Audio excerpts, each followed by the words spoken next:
October 25th, 1415, just after dawn.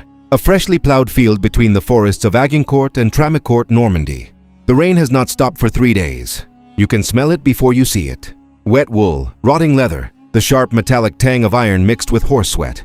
King Henry V of England kneels in the mud, his royal surcoat so heavy with water that the leopards of England look like drowned cats. Behind him, 6,000 men stand in silence. They have dysentery. They have not eaten properly in a week, and they are trapped. A French herald delivered the ultimatum last night: surrender, return the crown of France, or die. Henry stands up. He does not give a speech about glory. He simply orders his archers to sharpen their stakes, 6-foot pointed poles, and plant them into the earth at an angle. This is a concrete decision born of desperation. The English are marching to Calais. The French army, perhaps 25,000 strong, has blocked the road. There is no flank to turn, no hill to hold except this narrowing corridor of churned farmland, flanked on both sides by dense woodland. The consequence arrives within the hour. Across the field, the French line stretches nearly a mile wide. 3 massive battles of men-at-arms. On the wings, nearly 2,000 mounted knights, the finest heavy cavalry in Europe. Their armor catches the weak morning light like a field of silver stars. Their horses snort steam into the cold air. They look invincible, and they know it. A French knight named Jacques de Chatillon reportedly laughs when he sees the English line. "They have already lost," he says to the man next to him. "They are sick. They are hungry. We will ride over them like scythes through wheat." That confidence is the new complication. The French command does not attack immediately. They wait. They eat breakfast. Some knights dismount to urinate. Others argue over who will strike the first blow. Honor demands the cavalry charge first. But the mud is deep, ankle deep near the English line, knee deep in the center. Constable Charles d'Albret, the French commander, hesitates, but the men behind him do not. The Duke of Alençon, young and furious, shouts for the charge. The Count of Richemont agrees. The pressure builds, and in that moment of indecision, the English archers do something unexpected. They step forward, not to attack, to taunt. They lift their longbows, 6 feet of yew wood, and pull back the strings. The French knights watch, waiting for the arrows to fly. But the archers hold. They just stand there, silent, daring the French to come. And then, around 8 in the morning, the French cavalry breaks. Not because they were ordered to. Because a junior knight named Sir Guillaume de Saveuse cannot wait any longer. He kicks his horse forward. His banner-bearer follows. Then 100 more. Then 1,000. The charge begins not as a coordinated wave, but as a chaotic flood of pride. The trap is now set. But no one in the French line realizes it yet. The horses reach full gallop inside 30 yards. Then the world turns into a slaughterhouse. The first volley does not come from 300 yards. That is a myth. English longbowmen waited until the French cavalry closed to less than 100 yards. At that range, a bodkin arrow, forged iron, square-tipped, could punch through riveted mail. But here is the truth the French never understood. The arrows did not need to pierce the knight's armor. They only needed to hit the horse. Watch closely. A 17-hand warhorse takes an arrow in the chest. The animal screams, a sound like tearing metal. It rears, throws its rider into the mud, and crashes sideways into another horse. Now 2 knights are down. A second volley, a third. The English archers are shooting 12 arrows per minute. 6,000 archers. That is 72,000 arrows, every 60 seconds. The consequence is immediate and horrifying. The French vanguard collapses into itself. Horses pile onto horses. Knights in 60 pounds of plate armor cannot stand up in mud that deep. They thrash. They drown. Not in water, in wet clay that sucks at their visors and fills their helmets. A young French squire named Jean de Wavrin, watching from the rear, later wrote that the wounded horses ran madly here and there, breaking the ranks of those who followed. But here is the complication the French did not expect. The mud is not just deep, it is sticky. The rain has turned the plowed field into a trap designed by nature itself. When the first wave of French cavalry hits the English, stakes, those sharpened poles, hammered into the earth, the horses refuse to jump. They slide, they twist, and the second French wave, already charging at full speed, crashes into the back of the first. Now there are 2,000 men and horses, tangled in a space, the size of a football pitch. The English archers stop shooting. They drop their bows. They pick up mauls, heavy wooden mallets used for hammering stakes, and they walk forward. This is the moment the battle changes forever. Not knights fighting knights, but unarmored archers walking into a pile of immobilized noblemen. lifting their mauls and bringing them down on helmets, on visors, on hands reaching up for mercy. A French chronicler later described the archers, killing more men than they could count, striking down the great lords as if they were threshing wheat. King Henry V watches from the English center.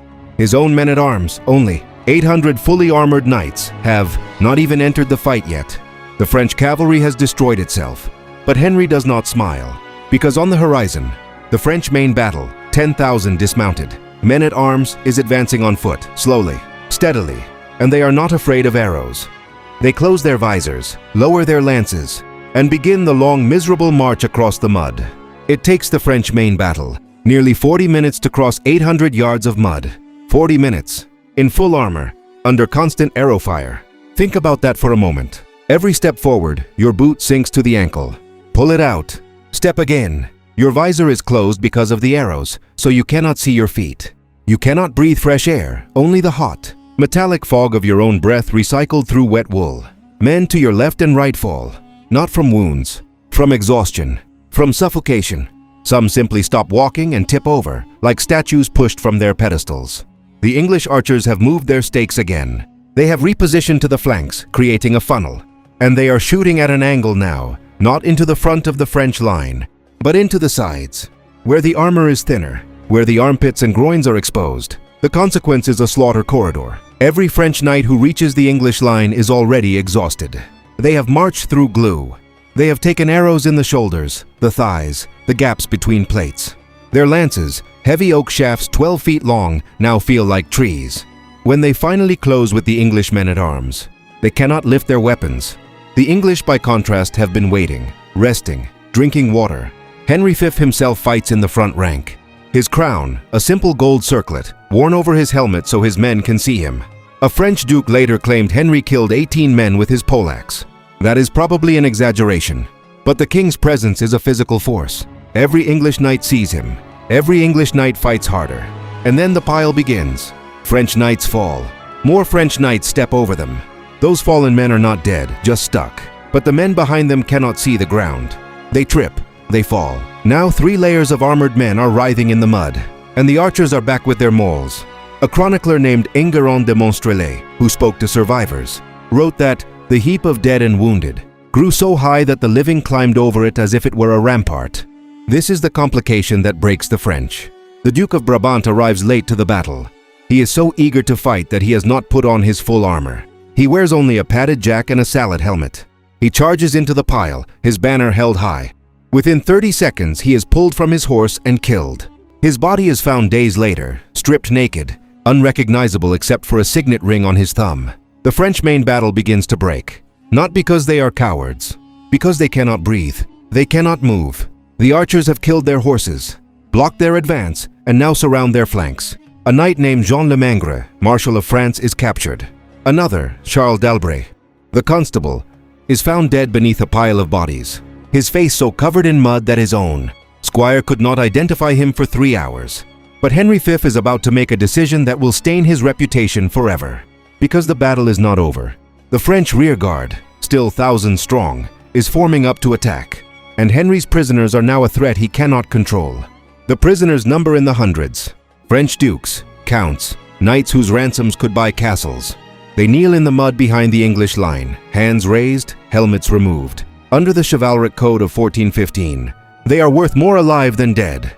A single noble prisoner could fund an army for a year. But Henry V looks toward the French rear. He sees banners being raised, horses being mounted. A new attack is coming, and he has only 6,000 men, many of them archers, not armored knights. If the French rearguard hits the English line while the prisoners rise up and grab weapons from the dead, the king makes a concrete decision, and it is brutal. He orders the prisoners killed, not all of them. The highest nobles, the Duke of Orléans, the Count of Eu, are spared. But the rest, the common knights, the squires, the men who surrendered in good faith, Henry orders his archers to take their mauls and walk among them. The consequence is a massacre that still echoes in French memory. The archers do not use swords. Swords take too long. They use mauls and axes. They move from prisoner to prisoner, methodically, like butchers in a market. A French knight named Guillaume de Longbow later testified that he survived only because an English archer recognized him from a previous campaign and hid him under a dead horse. "I heard the blows for 2 hours," he wrote. "I prayed for death to come quickly." But here is the complication that Henry did not anticipate. The French rearguard sees the massacre, and instead of charging, they stop. They hesitate. Some knights simply turn their horses and ride away. Others dismount, kneel and pray. The battle rage drains out of them. What is the point of fighting if the enemy does not follow the rules? The chronicler Jean Froissart, writing after the battle, claimed that the French lost heart when they saw their brothers being killed like dogs. There was no honor left in the field, only butchery. The rearguard never attacks. Henry Fèvre stands in the middle of the killing field, his armor dented, his hands covered in mud and blood. He has won, against every odd, against the finest cavalry in Europe, against 10,000 men-at-arms. He has won, but the field around him does not look like a victory. It looks like a charnel house, nearly 6,000 French dead. The bodies lie so thick that when the sun finally breaks through the clouds, around 3 in the afternoon, it does not reach the ground. The shadows of the dead cover the earth. An English knight named Sir Thomas Erpingham walks up to Henry. "Sire," he says, "we have no place to put the wounded." The ground is full. Henry looks at the pile of bodies, the drowned horses, the abandoned banners sticking out of the mud like trees in a forest. He does not answer. He simply walks back to his tent, sits down, and removes his helmet. His face is pale. His hands are shaking. The myth of the invincible knight is dead on that field. But no one in Europe knows it yet. October 26, 1415, the morning after, Agincourt. The rain has stopped. The sky is clear. And the field is unrecognizable. Henry Fèvre orders a count of the dead. The numbers arrive throughout the morning. 3 French dukes, 5 counts, 90 barons, over 1,500 knights, and more than 4,000 men-at-arms, squires, and common soldiers. Total French dead, between 6 and 7,000. English losses? The official roll lists just over 400 names. Among them, only one nobleman, the Duke of York, who suffocated in the mud after being crushed by a falling horse. The rest are archers and common men. But the true dead are not on the English list. The true dead is the idea of the knight. For 3 centuries, European warfare had belonged to the armored horseman. From Hastings in 1066 to Crécy in 1346, the charge of heavy cavalry had decided kingdoms. A knight in full plate was a tank. He was invincible. He was the hand of God on the battlefield. Agincourt proved that a peasant with a yew-bow and a sharpened stick could kill a duke. The consequence spreads across Europe like wildfire. Within a decade, every noble house from Milan to London is rethinking armor. Plate gets thicker, helmets get smaller visor slits, shields get bigger, but none of it matters. The longbow, and later the crossbow, and later the gun, has opened a door that cannot be closed.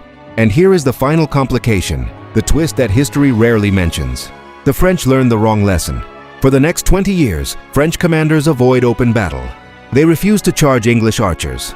They hide behind walls, burn crops, raid supply lines. It is smart. It is effective. But it is also cowardice in the eyes of their own nobility. When Joan of Arc appears in 1429, she will shame the French knights back onto the battlefield. And at Patay, they will finally beat the English archers, not by charging into mud, but by hitting them before they can plant their stakes.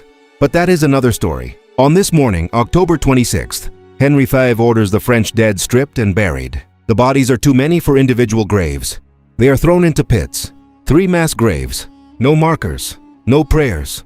The local monks will dig them up years later, boil the bones, and sell them as relics. A skull from Agincourt becomes a tourist attraction.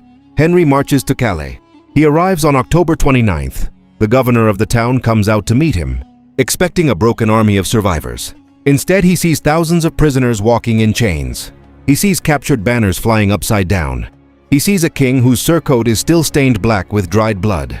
"What news from the south?" the governor asks.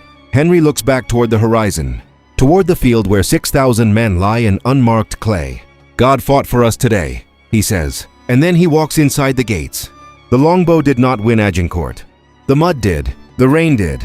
The arrogance of men who believed their armor made them immortal. That is what lost that battle. And every time a young soldier straps on a helmet, every time a general looks at terrain and hesitates, every time a commander realizes that technology has just made his best weapon obsolete, that is Agincourt. That is the day the knight died, and the modern soldier was born.